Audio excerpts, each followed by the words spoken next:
Hey everybody, it's Jason with the Boardgame Mechanics, and today we're going to take a look at an expansion for a game called Dark Tales, which I really like, and that expansion is called Cinderella.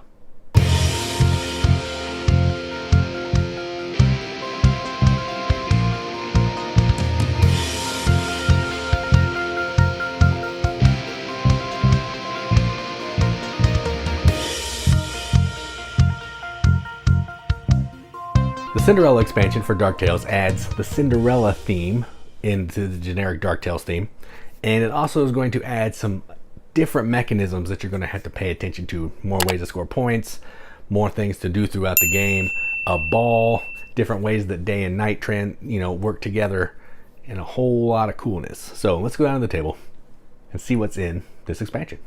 Come on, play the game. Alright, so here's everything that comes in Dark Tales Cinderella. Now, again, I'm not going to show you how the game plays. I did an overview of the base game of Dark Tales, which shows you how the game plays. So this is basically going to function off that with some tweaks. This one has the most differences across the game because it adds some new elements and all that kind of thing. So let's talk about it. So first thing it's going to add is the setup's going to be a little different. It's going to be only one day and one night card. You're going to put them out in the middle of the table. Day is going to go on top of night. Those are the only cards in the game that are just going to flip back and forth. Now, the reason that matters is because in this version, we're going to be having balls at the palace. Now, usually when a card was removed from the game, you would take it and just put it face down and remove it. Now, what you're going to do is you're going to put it face down on one of these spaces. The next one will go face down on one of these spaces. If a third one has to go face down, then what's going to happen is we're going to do the ball, and we're going to score points for these tiles. And these will make more sense in a minute. So they're going to have point values. There's either going to be a non-frame side or a frame side. You're going to get the points that's in those tiles. If there are any shoes, you're going to flip those over.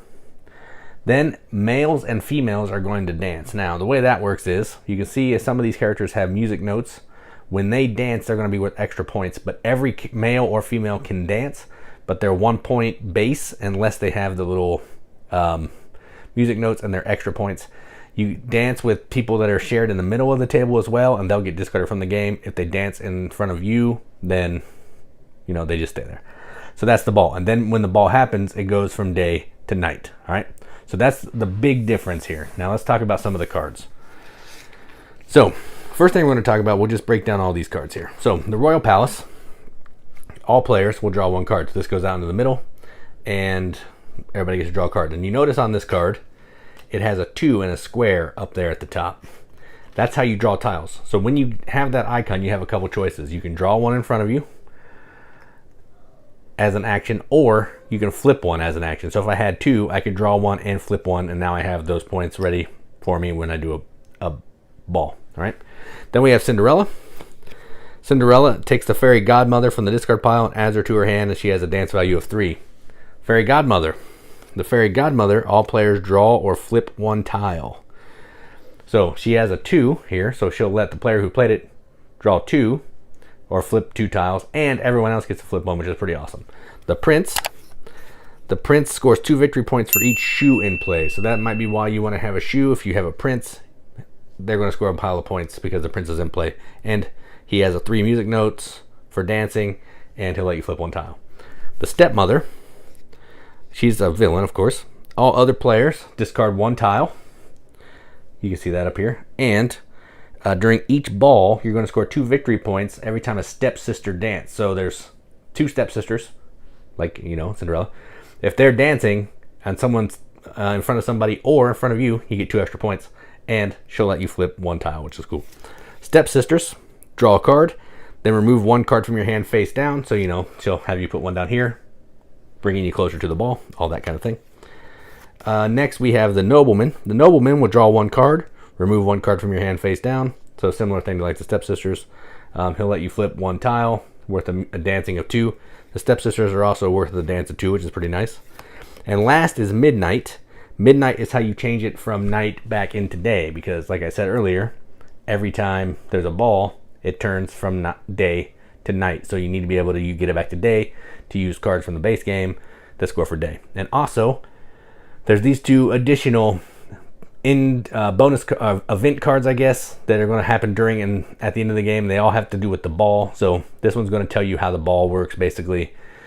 It's going to just lay that out. It's in the rules, but just the card. And then at the end here, you're going to be getting extra points for a final dance at the ball with all your characters, and whoever has the most of these different items. So whoever has the most pumpkins in front of them, shoes, which are on the back of some of the other ones, you know, on the back of some of the birds. There could be some shoes. There's a whole bunch of stuff on the back. There's armor. Of course, I can't find any shoe. Where are the shoes? There, so shoe. So whoever has the most shoes, whoever has the most mice, or in this case, I think they're rats. They should be mice, I think. And whoever has the most birds are going to score points based on this chart. And that's it. You're going to add per points. Whoever has the most points is the winner. And that's what comes in the Cinderella Dark Tales expansion. Let's go up the top. See what I think about it. What do you think, son? What do you think? All right, well, that was the Cinderella expansion for Dark Tales. So, just like we've done with the other three, we got to take a look at the art. Stepsisters, awesome art. 2 of those, which makes sense. Stepmother, there's 2 of these. I mean, just for the sake of having more than one card thing. Really nice art. She is a villain, of course. The prince, not as ruggedly handsome as the Little Mermaid prince, but still cool. He likes shoes. Fairy Godmother is amazing looking. Great art. Cinderella, great art. I love all the art. It's gothic. It's cool. It's bright. It just looks great in the cards, and I love it. Now, let's talk about the things that this one does differently. It comes with these 2 cards, which basically one is a rule of how the ball works, which we'll talk about in a minute. And the other is an in-game scoring card. So you're going to have an A, a B, and this card out because you're going to be scoring additional points for these new tiles that are in the game. And I showed you those tiles in the run-through of what's in the game, but I'll pull some out again. So these tiles are, you know, they're rat tiles, and on the back they have shoes because some of the cards want shoes. There are birds. There's a pumpkin, a single bird, a 3 rat. They're going to be worth points if you can flip them throughout the game and all that kind of stuff. And you want to, at the end of the game, if you have the most of the pumpkin, the shoe, the rat, and the bird, you're going to get some points. So you want them to be on that side at the end of the game. You want them to be on the other side during the game. Tricky stuff. But the big thing that this one adds is the ball. Now, this is the only way that you're going to turn it from day to night. Now, there's a midnight card, which turns it back from night to day. But in order to get it from day to night, you got to go to a ball. And the way that works is when you remove a card from a game, the first one goes here, or, you know, one of these spaces. The second one goes here. When the third one's removed, we're going to have a ball, which you're going to walk through this. You're going to score points for all of your tiles that you have in front of you, which I just showed you. All the shoes will get flipped over. So you're going to, you know, you got to find the shoes again. You're going to dance, which is where you're going to take a male and a female, and they're going to dance together. It's 1 point just for non-music note people. But if they have music notes, you're going to get the points in the music notes. Anybody that's danced with out in the middle of the table gets discarded. Everything else stays out in the front. And that's that. And then it turns into nighttime. It's cool.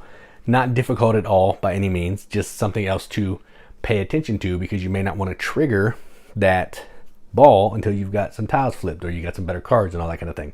So it's just another thing to think about while you're playing this game. Doesn't bump up the complexity a ton. Just makes it a little more dynamic and interesting. And that's what I like. So that is the Cinderella expansion for Dark Tales. I'm Jason with the Board Game Mechanics. And as always, keep gaming.